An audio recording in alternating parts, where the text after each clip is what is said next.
Saludo a Mauricio Meshulam, nuestro experto en materia internacional. Mauricio, ¿cómo estás? Muy buenas noches. Buenas noches, Leo. Gusto saludarte y gusto saludar a la audiencia, por supuesto. Pues crónica de un conflicto anunciado, ¿no? Mauricio, la última vez, creo que fue en 2014, dijimos, esto va a volver a ocurrir. Y bueno, pues está ocurriendo, Mauricio.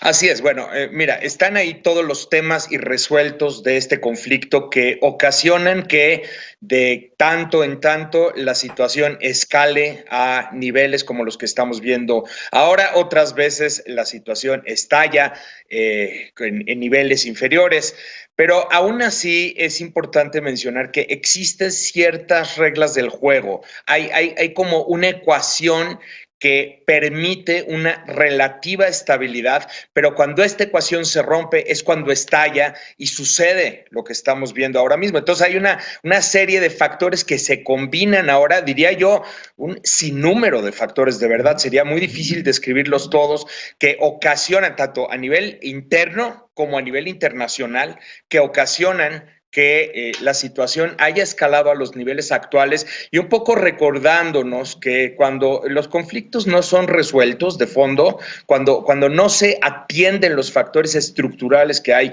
ahí debajo, pues estos van a tender a estallar una y otra vez, ¿no? Un poco esa es como la lectura. Déjame pues preguntarte, danos tres de estos factores particulares en esta ocasión que han hecho escalar el conflicto entre Israel y Palestina.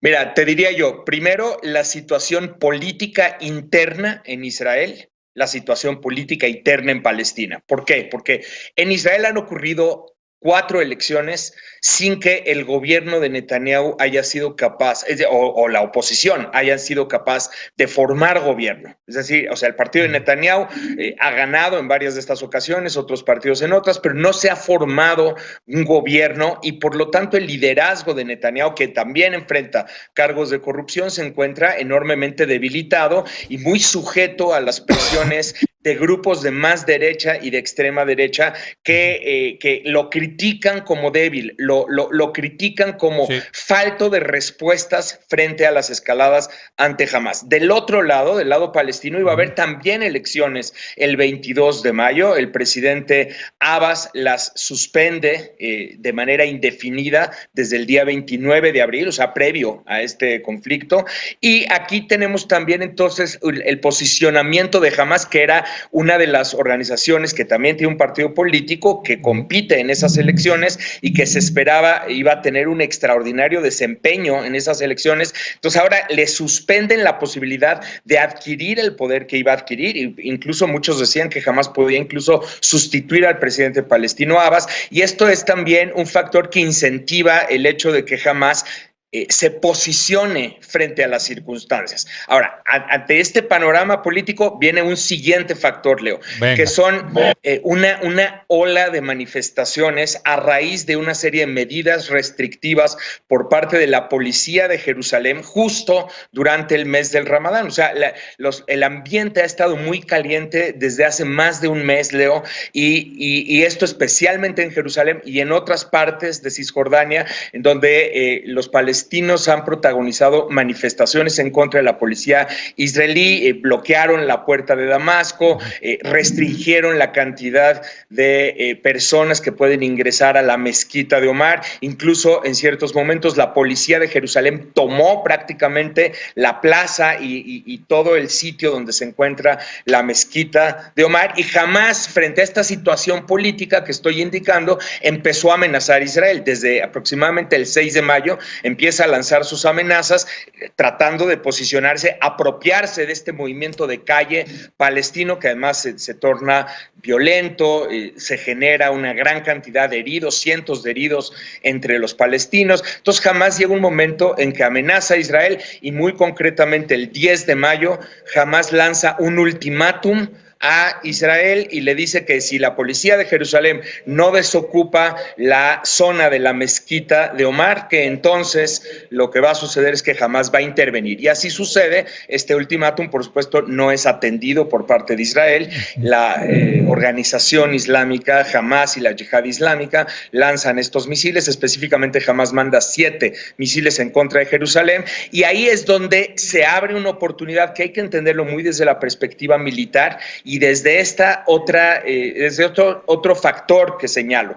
Netanyahu ha sido criticado como débil, entonces decide ahora reaccionar con fuerza, pero no la fuerza que jamás hubiese esperado, sino mucha más fuerza, con el propósito de mandar este mensaje a Hamás, intentar restablecer el poder disuasivo, intentar hacer que en la dirigencia de Hamás existe el cálculo de que fue un error haber atacado a Israel en la que Israel considera su capital, y entonces lanzan este bombardeo. Inmediatamente se producen muertos entre los militantes de Hamás y la Yihad Islámica y también muertos civiles, lo que ocasiona una respuesta por parte de Hamás. Le vimos a Hamás y a la Yihad Islámica capacidades que no habíamos visto en otras ocasiones. ¿No? Cientos impresionantes, cientos de cohetes desde Gaza y creo que desde el Líbano, ¿no? También.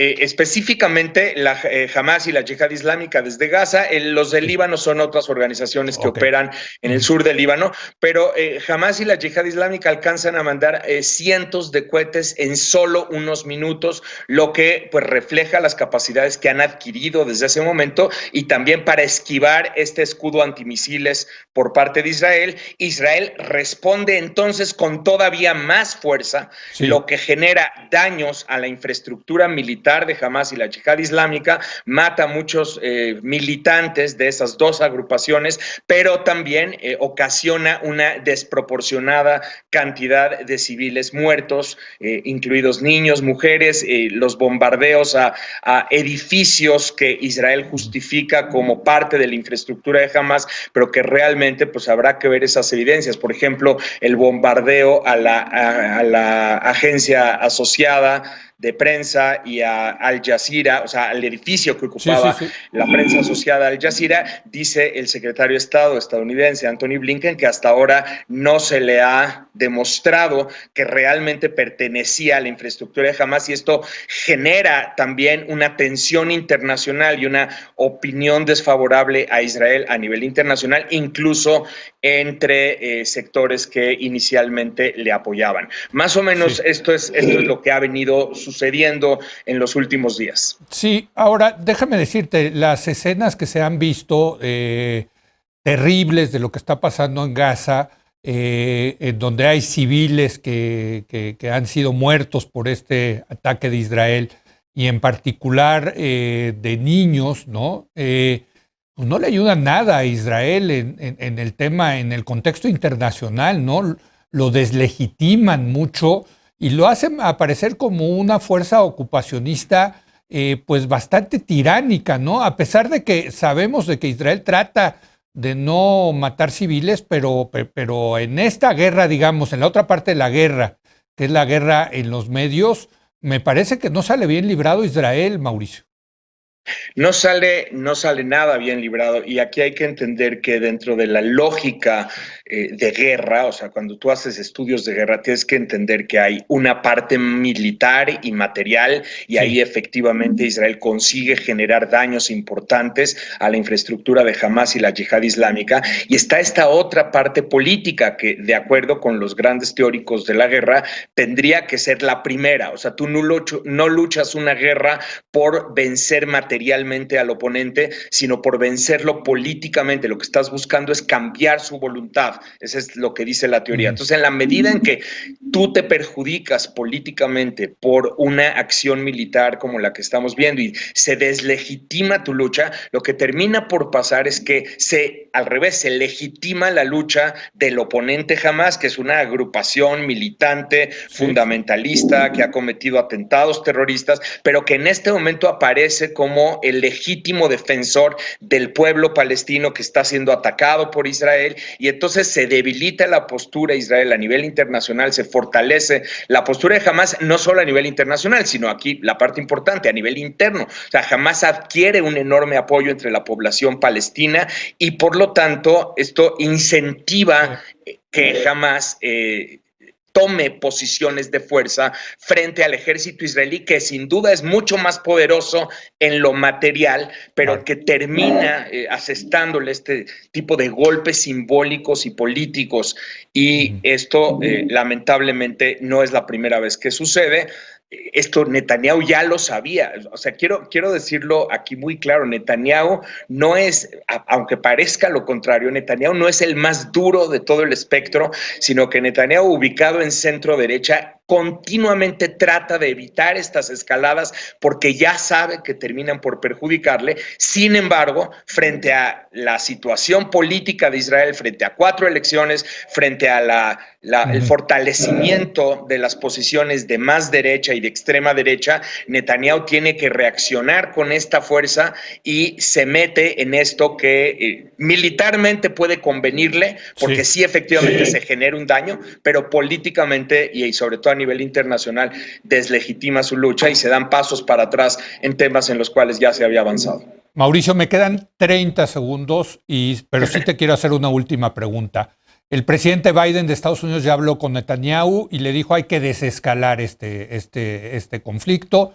Parecería que vamos hacia eso, ¿no? Que conforme pasan los días hay menos enfrentamientos. Quiero tu opinión al respecto. Sí, no, definitivamente. De hecho, ya se ha anunciado que hay un cese al fuego. Vamos a ver si efectivamente el cese al fuego opera y prevalece. A veces pasa que no, pero sí definitivamente esto está ya tendiendo a desescalar. En ambos bandos hay ya la decisión de que definitivamente hay que regresar a la situación no de paz, de estabilidad que había anteriormente. Muchas gracias, querido Mauricio. Buenas noches. Al contrario, Leo, gracias a ti. Hasta pronto. Gracias a usted por habernos acompañado. Mañana es viernes, nuestra edición de fin de semana. Vamos a hablar de un tema muy importante en esta época de digital. Cómo cuidar nuestra protección, cómo protegernos de nuestra privacidad y de nuestra intimidad.